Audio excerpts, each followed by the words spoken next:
फटाक 30 सेकंड में हर खबर डाउनलोड कीजिए तक ऐप। आखिरकार एयर इंडिया को टाटा के हाथों में सौंपने का समय आ गया है। कर्ज में डूबी एयर इंडिया को इसी सप्ताह 27 जनवरी को टाटा ग्रुप को सौंप दिया जाएगा। इस डील की बाकी बची औपचारिकताएं अगले चंद दिनों में पूरी हो जाएंगी। एयर इंडिया के वित्त विभाग के डायरेक्टर विनोद हेजमादी ने कहा है कि सोमवार को कंपनी की बैलेंस शीट बंद कर दी गई ताकि टाटा इसकी समीक्षा कर सके। अब अगर कोई बदलाव होगा तो उसे बुधवार यानी 26 जनवरी को किया जा सकता है। दरअसल टाटा ग्रुप ने पिछले साल 8 अक्टूबर को एयर इंडिया की बोली जीत ली थी, जिसके बाद से टेलेस प्राइवेट लिमिटेड को एयर इंडिया सौंपने की तैयारी चल रही थी। ये टाटा ग्रुप की होल्डिंग कंपनी है। ये डील 18,000 करोड़ रुपए में हुई थी।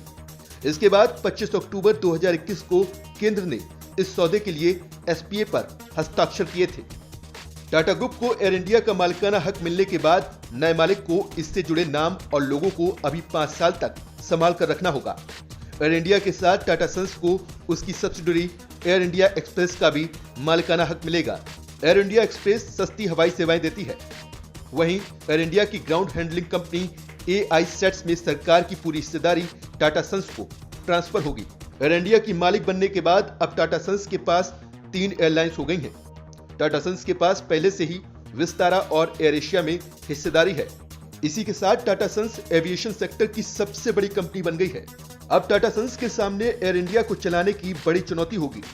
एयर इंडिया को इस वक्त रोजाना 20 करोड़ रुपए का घाटा हो रहा है।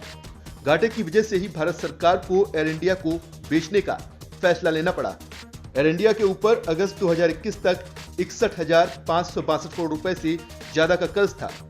इस कर्ज में से 15,300 करोड़ रुपए का कर्ज टाटा सन्स के हिस्से में चला जाएगा, जबकि 46,262 करोड़ रुपए का कर्ज air India assets holding limited यानी AIHL में ट्रांसफर हो जाएगा। साल 2007 के बाद से कंपनी लगातार घाटे में रही। अब एयर इंडिया को कर्ज और घाटे से उबारने की जिम्मेदारी टाटा सन्स की है। एयर इंडिया पर कब्जे के साथ ही टाटा ग्रुप को कर्जों के साथ विरासत में विमानों का विशाल बेड़ा और बड़ी संपत्ति भी मिलेगी। लेकिन 68 साल बाद एयर इंडिया का मालिकाना हक वापस पाने के बाद इसकी माली हालत सुधारना टाटा ग्रुप के लिए एक बड़ी चुनौती होगी।